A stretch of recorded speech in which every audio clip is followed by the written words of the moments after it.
Happy Thursday morning, everybody. Welcome back to the Tropical MBA podcast. I'm going to nail this intro. I am not going to hit restart. Boss man, welcome to the podcast. You did it. I Congratulations. I did it. We are the OG pod for lifestyle entrepreneurship. Today, we're going to review our 2025. We're going to do a little bit of behind the scenes, take a look at the businesses, what we're working on, what we're excited about, the themes for the year, some personal updates requested by the listeners, and also what we're working on in 2026. We'll cover some of our highlights of the past year, what's changed, some lowlights, as well as some personal updates and plans for the future. Ian. Yes. If this is your first time listening to this podcast, the name of the game, location independence, mobility, time freedom, it all starts with starting a business. It's remarkable when you look at wealthy people if you just look at wealthy people in America, if you started not wealthy and then you end up wealthy, small business. Mm-hmm. That's the answer. The answer. And so that's what we're talking about. You know, we've been talking about it for 15 years. Wealthy in time, like you said, money, freedom, all the things, not just money, though. That's for sure. I think that's what sets this podcast apart. Speaking of which, did you make any New Year's resolutions?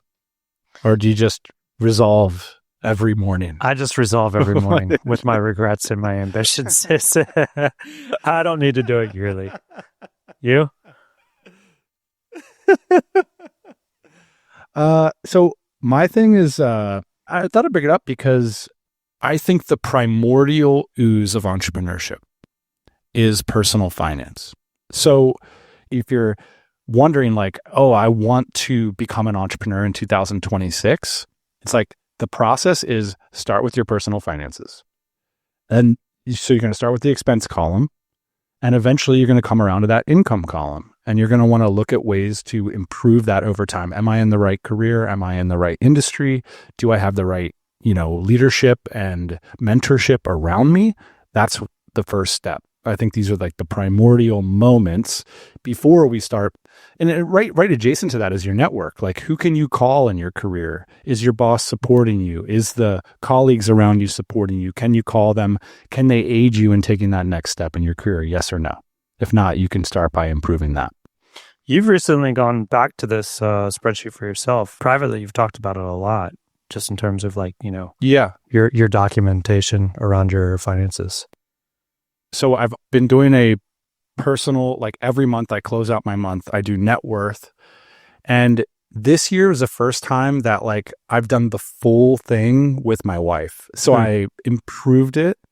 Like we had like a budget, kind of a little bit hand wavy. And I would say like, well, this is the reason for this, but we needed to get aligned. So I like sat down and I did net worth statement. I did a P&L, and I did a cash flow projection. So versus like just saying like, hey, if we stay in these budgets, like my projection says, I was like, look, here is our projection. If we follow these budgets, look at, we're going to meet these goals that we're aligned on here. So I wanted to take like the business practices and bring them down to the personal level. Mm-hmm. The 80-20 of that for me historically has been like, make sure you're hitting a savings rate of 20% at minimum, like minimum. But there's a lot of like micro decisions that you need to make throughout the year. Like, should we take this vacation? Should we, buy this car? Should we buy this house? Should we make this big investment? Those sorts of considerations. I felt like I needed that next level of like visibility and alignment at a top level with my wife. So I made a much more interesting spreadsheet. We got everything dialed in, and it's exciting because it's like now a project that we both can like sit down and analyze these big purchases, these big life decisions together and see how they impact us like a year, 2 years, 20 years down the road. And so that was like the sort of personal finance level I wanted to get to. I had an idea for myself, so I didn't feel the need to, make it visible. And I realized that we weren't 100% on the same page, even though we had the same money values. Mm-hmm. That was like a big breakthrough. So yeah, like my resolution is want to make great, like 40,000 foot level decisions. And I'll just say, while we're sharing personal updates, this all came from the question that we are facing, we want to upgrade our home, and we were trying to decide like, what is our, dream life? What do we want to achieve in terms like, where do we want to live? Do we want to buy? Do we want to lease? How much do we want to travel in the next 10 years? Like these big questions start to come up, and you have to figure out how you want to allocate funds for all of this.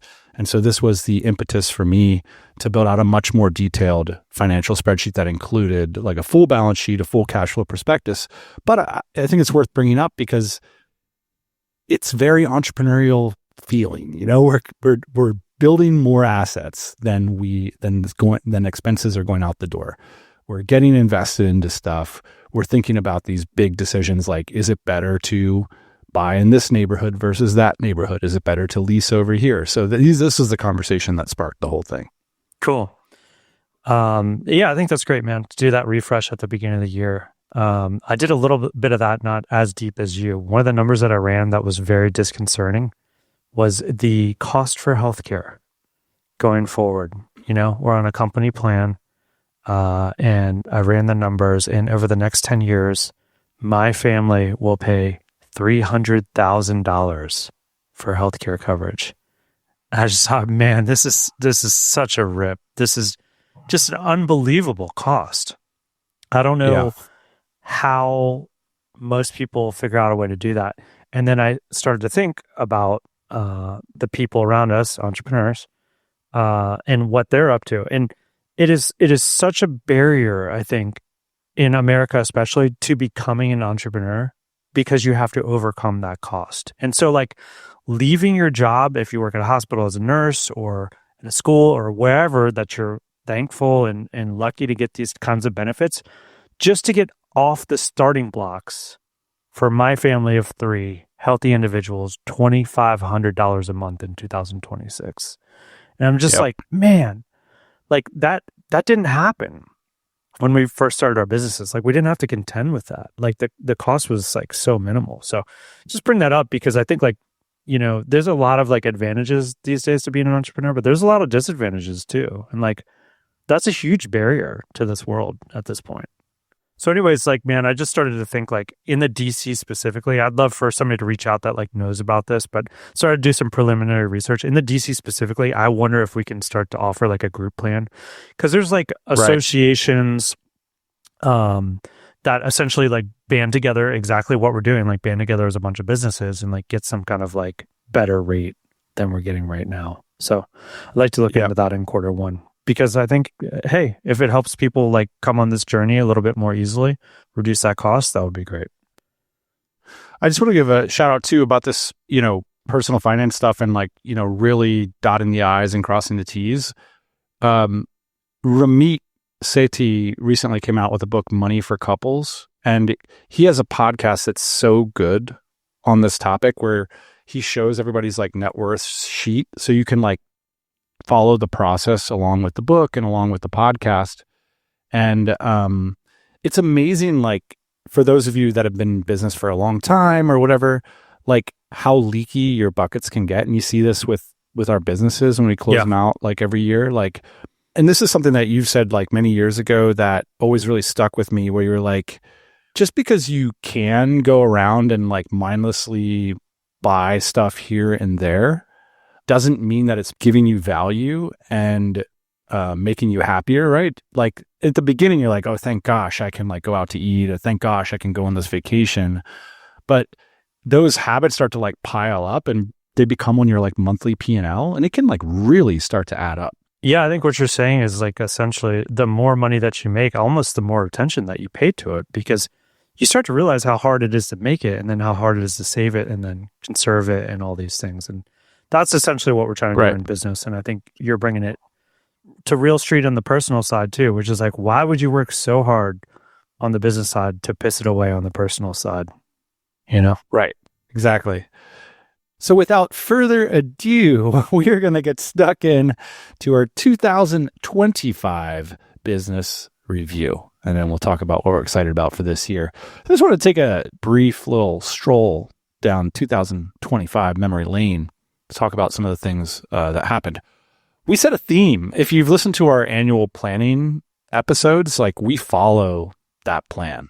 more or less. It doesn't get executed perfect, but it's simple. We ask ourselves the questions, we do the plan. And we did develop a theme for the year last year, which was simplify, focus, and execute.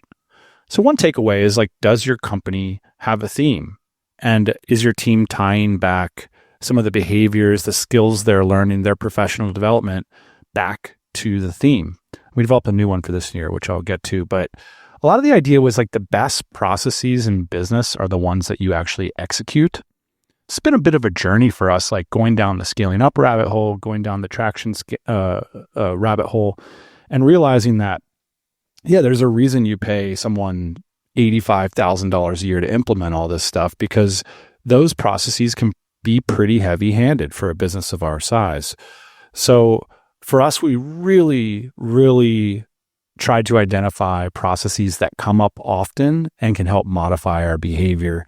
And in last year, to either simplify, to focus, and to execute really well. And part of that is knowing what good execution looks like. So do we have a number associated with it? And one of the things we've been talking about a lot recently is like, do we have an ideal outcome associated with it? Do we have like this ending picture that we want to arrive at? Is everybody aligned around that ending picture?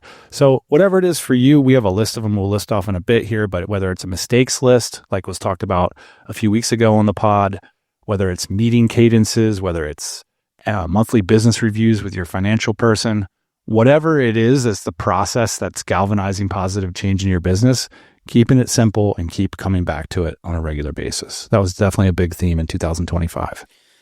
Dan, I think you're going to get some pushback on this one. I'm already hearing people just in my head say, the only thing I'm focused on is making more money in 2026. Why do I need a theme if I just want to make more money? And I think the reason you need a theme, even if you want to make more money, is because you have to inspire people to do good work and to stay on task. Just making more money doesn't really inspire most people, I don't think. So if you're working in a team environment, I think that the theme is especially important because it challenges people on their day-to-day to figure out what it is that they're going to be working on, why it's important, and how it fits into the theme. So the way that this comes up for us is on our weekly calls. We reiterate the theme, and then we try and make sure that everything we're working towards is in service of the theme. And well, yeah, by way of the theme, and what we're working towards is our mission, which is to connect entrepreneurs in person, more increasingly more online and in person. But yeah, I agree with you. And yeah, I think this stuff helps you make money because it's like our investments in our team are recurring expenses.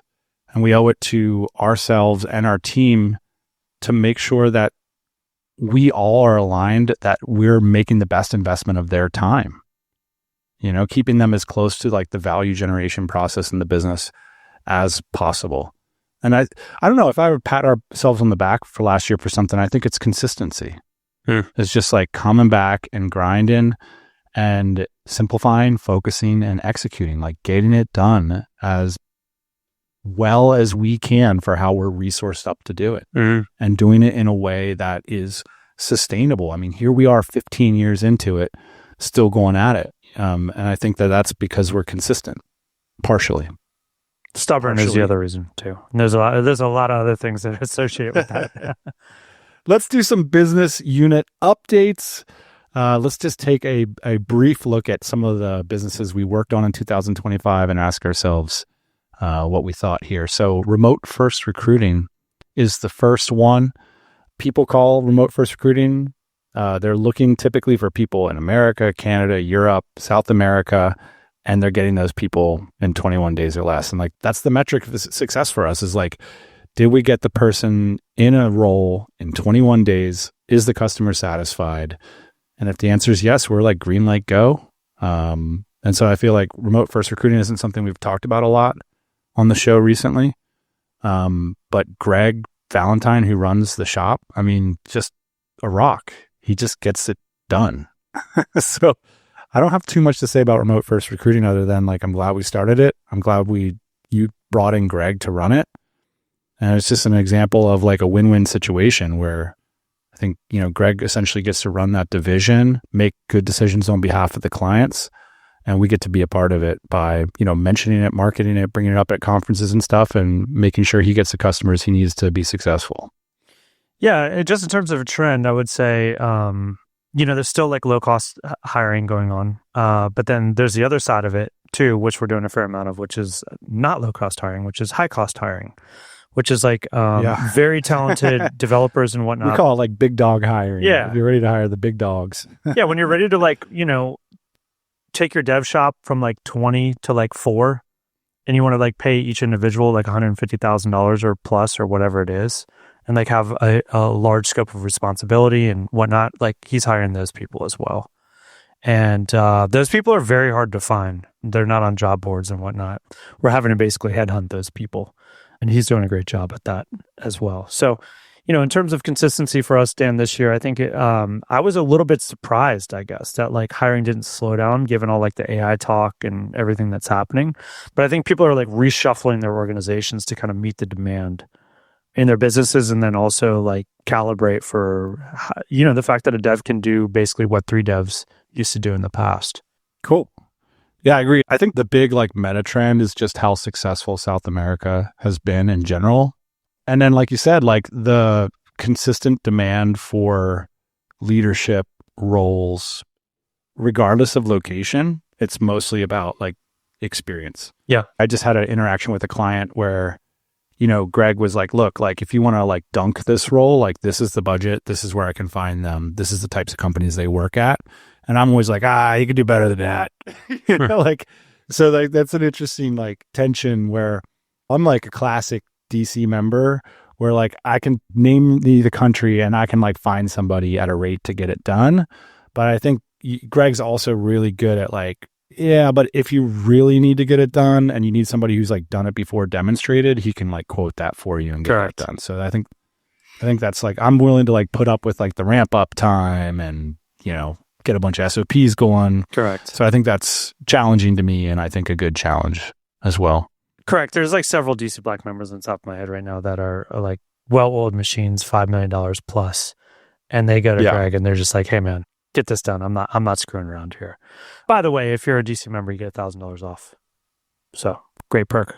Basically pay for your membership for the first year. By the way, I said I'm like a classic DC member. I didn't mean that as an insult to any DC members. I'm not only a member, I'm the founder. The next brand is Dynamite Jobs. A couple years ago, we talked about Dynamite Jobs all the time on the podcast. We put enormous amounts of development resources into making what we thought was a world-class job board at the time with very unique features, including a detailed candidate database, an applicant tracking system. It still has all those things, but we have not been spending a lot of our personal time or creativity on Dynamite Jobs. Yet, the magic of entrepreneurship, I call this one the beach house property. I just think what we did was in COVID, we kind of freaked out. There was no in-person stuff, which is like our core business. Yeah. And so we were just like, we got to do something big. Remote jobs are big. Let's go build a bunch of features, And what we ended up with was like a really nice beach house on the remote work beachhead. And we go down there like every couple months and have some barbecues. And it covers the bills. Specifically, yeah, you're just talking about like an income stream. Like you got a beach house down at Nag's Head or wherever it is that you like to go, and then it shoots you off a couple dollars every month. And so yeah, that's the case with DJ. We have one person in the Philippines basically running the site full time, who's been running it the entire time and like does client management, customer service. I think one of the things like with Dynamite Jobs is like it's definitely changed a lot of people's lives. Like in some ways, like when I'm hanging out with people that aren't entrepreneurs that know about what we do, this is the brand that gets brought up because they send their friends there and people have gotten jobs there. And like, I'm so thankful I don't have to go into an office anymore because of Dynamite Jobs. So that's pretty cool.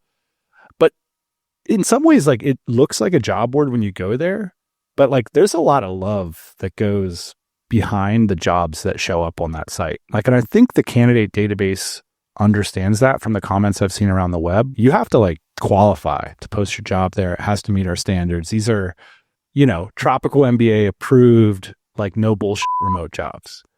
And there's certainly like a lot of shady companies that try to put their jobs onto the site. Yeah, I was just reviewing it before this call, Dan. So we have almost 750,000 profiles or like candidates looking for jobs. No, they're not all active. That's like since the inception, Right. but that's pretty cool that like 750,000 people have come. They have set up a profile. They've actively looked for jobs on this site. So in 2026, Dan, I think it's like more of the same, dude. It's like continue to do a great job for these people that show up and like pay to post their job listing and like make sure that they get good candidates. Like we're behind the scene actually, despite all the tech, like making sure that good applications are coming through every time someone posts a job. Cool. A couple other things we worked on in the past year, of course, Dynamite Circle and DC Black, our membership platform for location independent entrepreneurs, membership community. DC Black's been around for a few years now. So the main innovation, I think, or one of the key changes in the DC this past year has been team member masterminds, which I'm wondering if you could mention how that idea came up, because it's an interesting thing that popped up this year and it's going really, really well. Yeah, sure. So, in DC Black, most members are in a mastermind, typical mastermind, 5 to 6 people in a group, facilitator, professional facilitator. So somebody that we pay to be there. And then everybody has hot seats, kind of go around, keep up with each other, updates, etc. And so we basically took that model and we asked DC Black members like, hey, because some of them aren't in the execution of their business anymore. A lot of them want to talk about M&A, lifestyle, kind of management, so they're kind of out of the day-to-day, some of them. So we said, hey, would it be valuable if we offered a mastermind to your operators? So these are EAs, these are operations, these are sales and marketing people, leaders in the company. So generally speaking, like somebody that has a good scope of responsibility, or they have other people that report to them specifically. And so, yeah, like 50 people now, 50 companies now have like raised their hand and said like, yes, this is valuable. I want to try it out. And I actually got the opportunity to facilitate 2 of these masterminds last week. So, when we first started DC Black, I was facilitating a bunch of the masterminds, and then eventually we hired facilitators once we figured out a process or whatnot. So I was super excited actually to facilitate these team member masterminds last week because it was nostalgic. I get to like get back in there and see what's going on, hopefully improve our process a little bit. I got a couple things to say about this. Number one is like, I think it was probably more fun for me than everybody else. But number 2 is... That's not what I saw in the reviews. Yeah, well, it was rated high. Number 2 is it was so cool for me to see kind of the DNA in these people. So like imagine a bunch of DC companies sent their top brass to these calls. Yeah. I got to see like the DNA of all of these DCers companies. And let me tell you, like, it's super impressive. Like, it's really impressive to see how these leaders, the DCers, are like translating down, or how their culture is translating down to these leaders in their organizations. Like super sharp people, super turned on, super want to do a good job for these organizations. And I just thought like, how interesting is it that like, and that a lot of these people have like the same mindset in the group and in the team member mastermind. And then they also have the same mindset as the founders of the company. So like somehow we've like found ourselves in a situation where we've like all found each other, which I think is really interesting, because I was expecting like to be on that call and there to be like a bunch of different like cultures in these organizations and whatnot. But it turns out like if you go to conferences every year for like, 10 plus years with a bunch of DCers, like your culture starts to look similar, I think. And that's like what I saw on this call is like a lot of the cultures look similar. And I think it's because all these people are hanging out. Does that make sense? Mm-hmm. Yeah, definitely. There's like a funnel for the types of people that want to work for these companies, tend to be, smart, ambitious, creative. There's a lot of like horsepower. Yeah. For people that want to like step outside of the normal thing to do and say, you know what, I read about this company started by this person. I want to go work for them and run that thing. That's a special person that does that, and it turns out that they're getting just as much, if not more value from that than the founders themselves, who, like you said, might have more disparate concerns. But for the top brass of the company, they are like saddled with a full-time plus job, right? Like it's not just full-time, Yeah. but it's like they have a ton of responsibility on them for making the business a success. Whereas the founder might have multiple interests or whatever. And so it's pretty interesting to see this like ambition plus crowd come through, but still on the DC vibe, still on this kind of, like I want to chart my own path through life vibe. So yeah, I think starting a mastermind group for them specifically was a really cool idea this year. And so far it's going really well. So that's one of the highlights of the year. For sure. And so number 3 for me in there, Dan, was like all these people were exceptional. They were all remote too, which I think is like, again, just like looking at the global talent pool and all these people showing up in different parts of the world working for these companies. It's like so obvious to me that this is the future. I mean, obviously, we've called this a long time ago. We started Dynamite Jobs and whatnot, but like to see these companies working, in a lot of ways async or at least remotely, right? And having it work out, it's definitely still the future. Final point on these masterminds. I think it's an enormous value for the company to provide this type of professional development to their team. We've been kind of kicking around some other ideas like this. I'm not sure what'll happen this year, but like the idea is like this is a benefit to the company, obviously, because our team leaders get to talk with other team leaders, which is on its own kind of rare in a small business. I think most of the time you have to get to a very high corporate level before this kind of stuff starts to happen. Chiefs is an example of that. Where you're willing to like kind of invest in your team on that level. So for companies to be able to invest in their team members, and we're just talking like $1,600 a year we're offering these masterminds if you're a DC Black member. So to be able to invest in your team members like this, I think for the team members, it signals like an enormous like love, attention, and like care to this person in their organization. Like, hey, Dan really cares about me. He wants me to do a good job, but he also like wants me to develop professionally. And I think that's like a nice like part of your comp package, so to speak, right?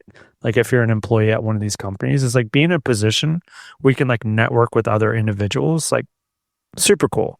So very cool. Also with the DC in general, I think the theme of the year for the DC itself was consistency and improving upon, like focusing on ways we can improve upon what we're already doing and getting rid of the junk that's not driving value for members. So that's part about simplifying, focusing on what we're doing well and executing well. Part of that's masterminds, part of that's new member onboarding. We're trying to improve that a lot this year. Improving our events. We had all-time high NPS scores for our events, net promoter scores. So like this is how we judge how well we're doing at events. All-time highs across the board for our events at the DC. And again, I don't know if it's our culture, our team, if it's market conditions or whatever, but the feel is definitely that of consistency. We're showing up every day to our huddle. We're encountering the challenges. We're trying to make good decisions, and we're trying to improve upon the things that our members say they value the most. So this is the kind of culture we try to install this year. And I think that we're just going to be doing more of the same this year. Is like, let's do a better job at this stuff. Like we continue to be durable. We continue to be around. We continue to have new members coming in through referrals. Our number one way that we get customers is referrals. People say, you got to join the DC. Why aren't you in DC Black? Why aren't you coming to DC BKK? And so that's the strategy, is like, how can we do a better job for the people that are showing up so that they ask the right people to come next time? It's funny, man. Like I miss several Slack messages a day, like, shit happens or whatever. Like, I just missed it. I never miss a rating from a mastermind or an event. I open every one of those. I'm like, is it a 10? Is it a 9? By the way, if it's below a 7, we have to like call them. That's part of our process. So yeah, absolutely. That's like kind of what we aim for is like that, the meme of the duck. Like it should just look like a mastermind. It should just look like an event. But then below the surface, there's little duck legs going down there. And those duck legs are all these phone calls out to people who are having a bad experience. All these phone calls out to people who gave us ratings, people's feedback on how a workshop could be slightly tweaked to make better use of the 20 minutes that we have in the workshop for the 30 people that are in there. All this kind of stuff, like just getting those duck legs going and try and present it as simply on the surface as possible. So simplicity is difficult, and especially referability is difficult, and something that we think a lot about is like, when people do something with our brand, are they going to insist that other people join as well? Yeah. I mean, referability. Dan, we've never run an ad for the DC, which maybe that'll change in 2026. I don't know, but like no plans to. We've never run an ad for this community. I had a very successful member, very with a capital V, corner me at an event this year. And he said, whatever you're doing, keep doing it. I quit. I've been a part of everything and all the names that you know, big names. I've quit everything. This is my thing. This is what I'm doing. Dynamite Circle. Yeah, they're DC Black member. Yeah. And I said, yeah. I said, what are we doing differently? And he said, yeah, you don't market it. I'm like, cool. I'm in charge of marketing. And thanks for the feedback. His point is that the people who are there for the right reasons, and they have organically arrived, and they understand the idea of community first. And so, like you said, that keeps things consistent. Like, we're not showing these big growth curves. We're showing consistent growth over the years. But then that also affects the experience. Like, if 80% of the people are new, it's different than if 30% of the people are new. Mm-hmm. And how you integrate and how you maintain a culture and stuff. So I thought that was interesting feedback. On the one hand, it's great. Like, this is your favorite networking group. You're someone we really respect. It's awesome that you love coming here, feel comfortable, share everything about your business so we can learn, so you can learn. On the other hand, we're not doubling our membership every year, which would be an awesome financial outcome for us or an interesting thing to explore intellectually. So I don't know how to take that feedback, but it's interesting that organic focus on like our members basically being our number one marketing channel has an effect on the product itself. One other thing I want to mention that we did this year was executive coaching. So we both took on some clients this year. I would say mostly for funsies. Just like, it's kind of nice to stay sharp by being involved in a mastermind or by some kind of like buddy relationship that you meet up at a coffee shop or you have regular phone calls.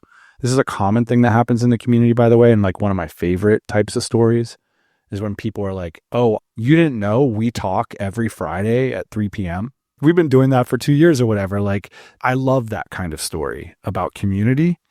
And in our case, we decided just to put like a little price tag on it. Just a nice little filter, like, hey, like, we'll formalize this, do some executive coaching. And I like it because it sparks my creativity to be able to open the hood of another business.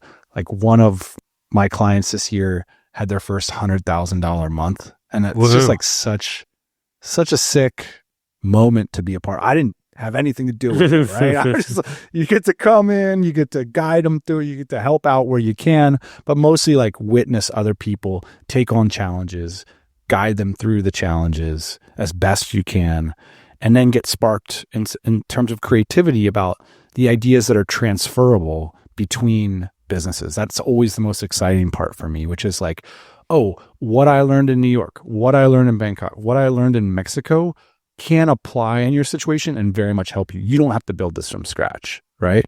And that's, to me, what gets exciting about doing some executive coaching. And I think it's something we'll continue in the new year, just like flavor to taste. It's fun if you have a spare day here and there to spend it with clients and to see if you can help them out.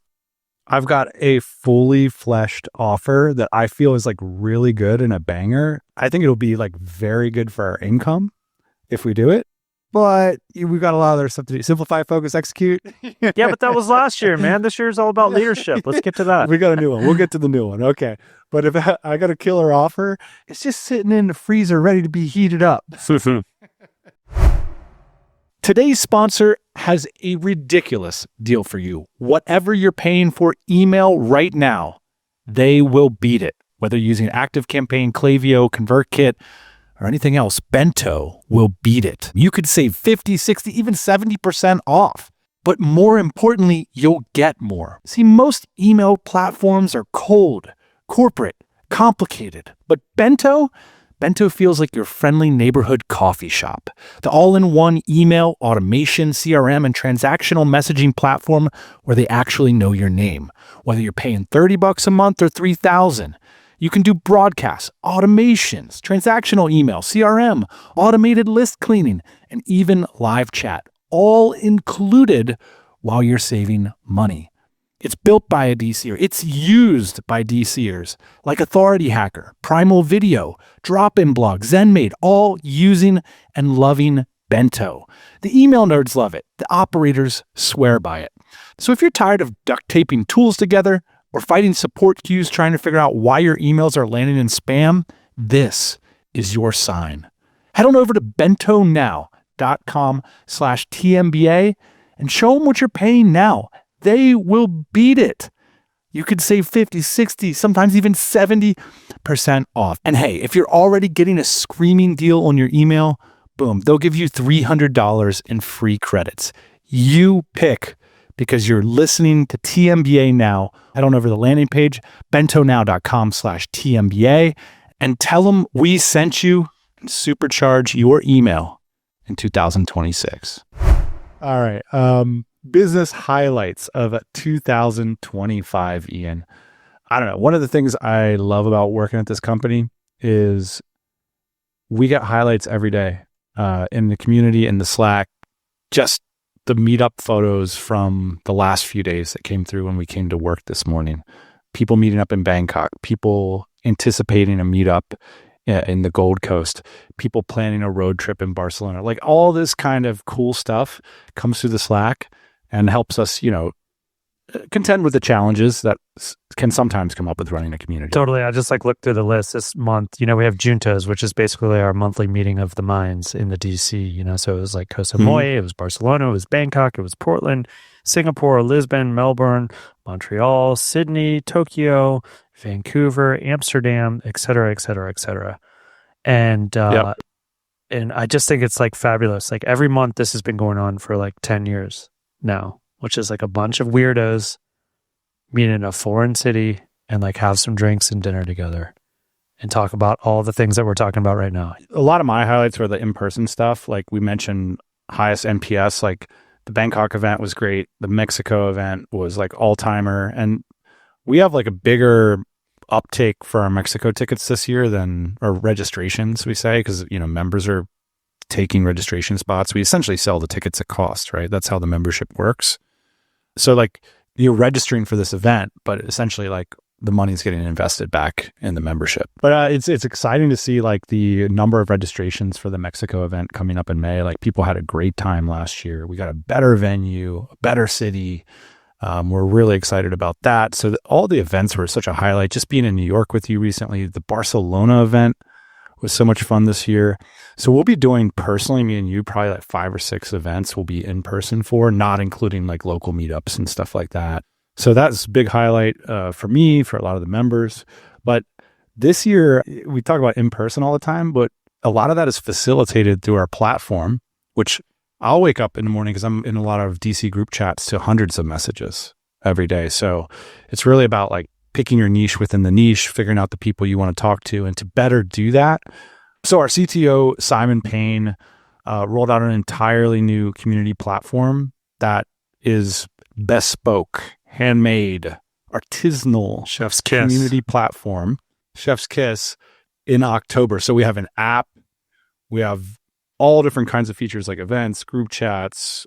And so we're able to build in the direction of what our members value, with the goal of making it easier to text, connect, have a quick conversation, and ultimately meet up in person.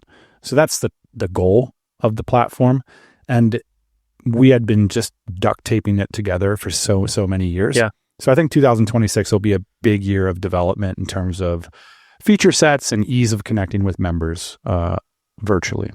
Yeah, we've like you said, we've always kind of been hamstrung by these platforms. I think in a lot of ways they were good enough, but in the end, Vanilla just basically stopped supporting us. They hated us because of all the things that we had done in terms of workarounds. So we were that loud ass customer who just wanted them to be the greatest community platform of all time, and they were we just don't. They hated it. This isn't our direct. You're not our ICP, bro.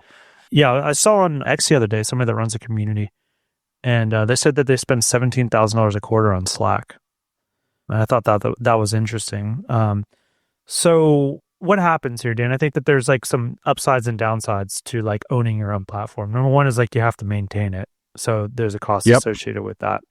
But I think the good news is that we can control it. So we get to like run a bunch of experiments. You know, and our main goal in this organization is like connect entrepreneurs. And we felt like we were like hamstrung by the technology to do that. So I think in 2026, like you said, we'll be able to like develop a lot of different ways in which we can like connect people better.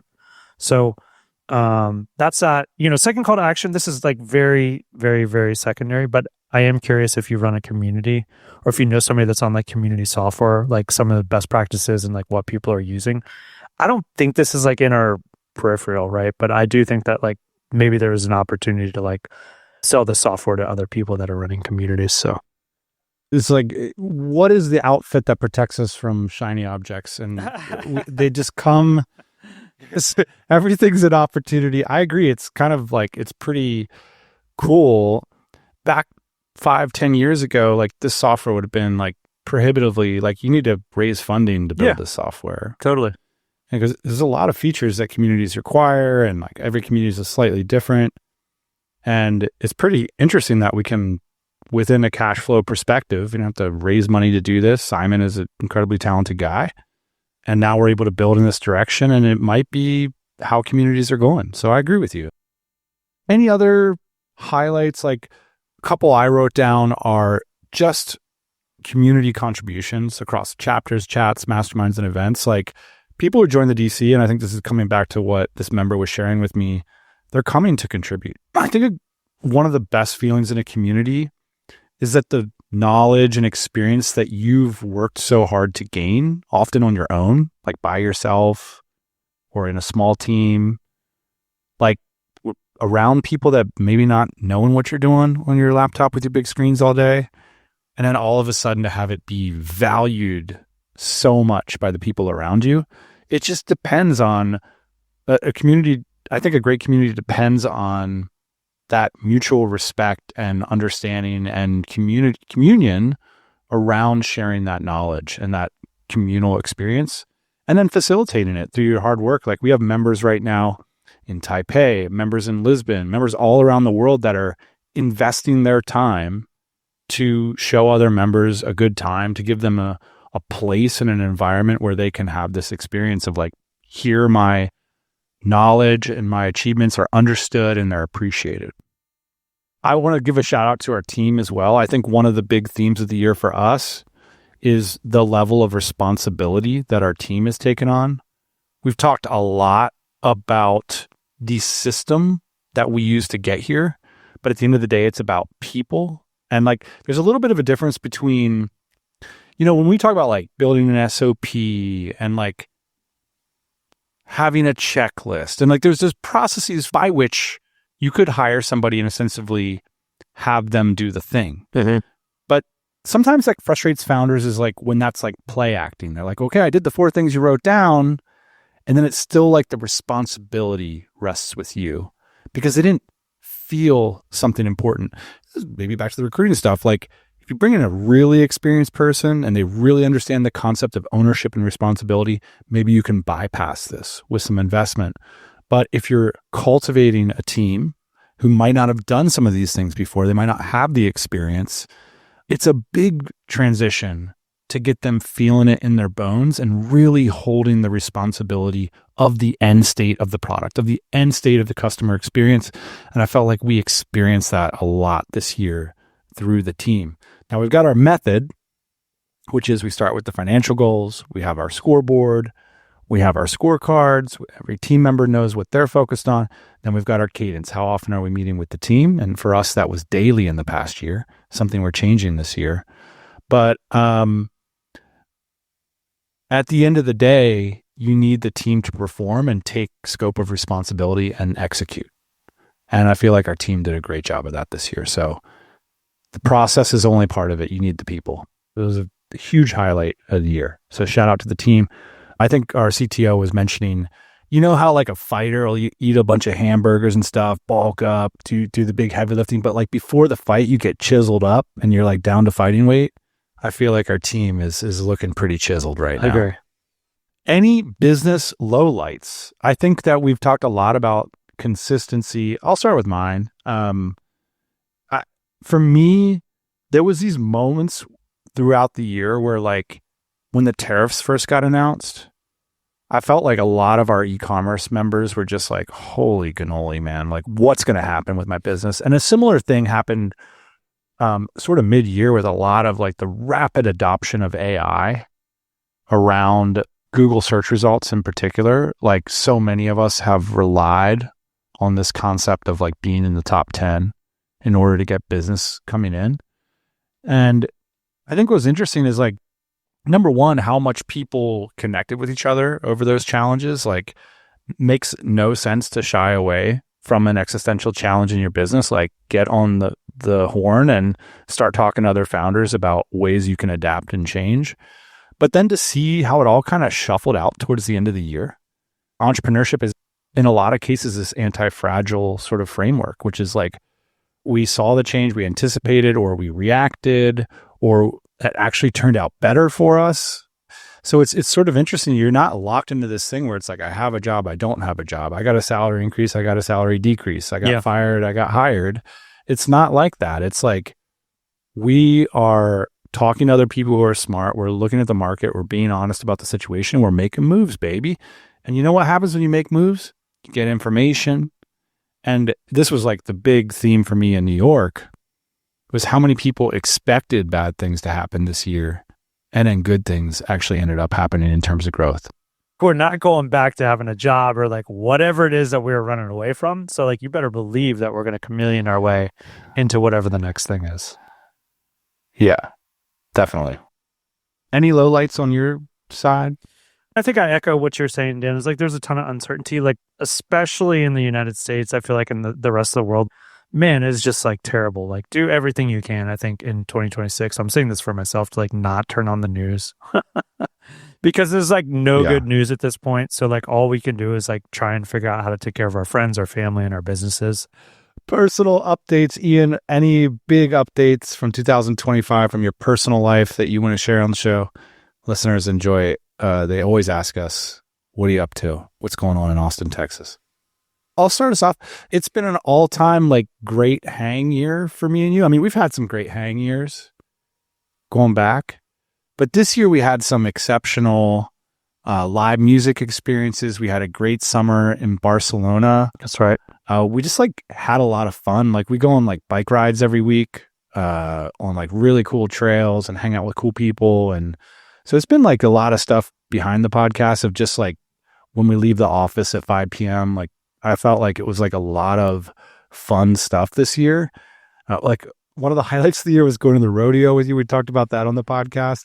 Just like we had so much fun going to the freaking rodeo. And so, whether it's traveling, going to these events together, just thinking about making time to go out and have fun with your friends. Like whatever, you got a lot of business stuff, you got a lot of family stuff. Correct. But just like getting a group of friends and like finding fun stuff to do with them. That never gets old, and it can get harder. People say as you age, you spend less time with your friends. I felt like we spent a lot of time socializing this year, and that was definitely a highlight.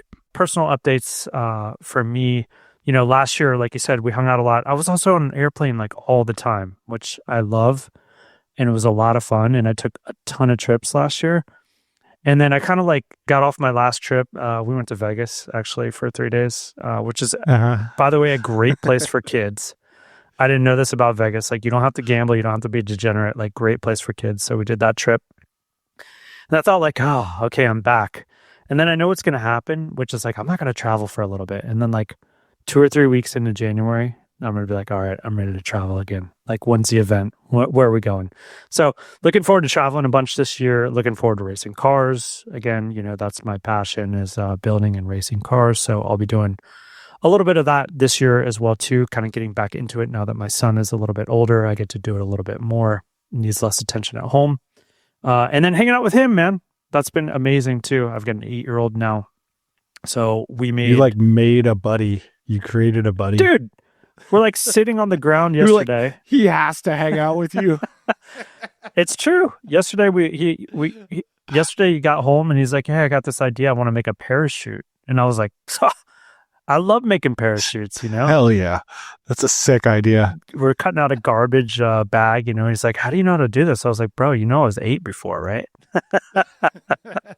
And it blew his mind. He's like climbing up on the roof, throwing his thing off the roof. So yeah, man, hanging out with friends, family, travel, racing. That's pretty much it.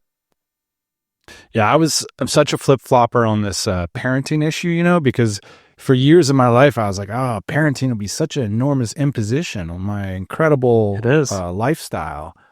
And yeah, it turns out I'm totally fine with it. I enjoy it very much.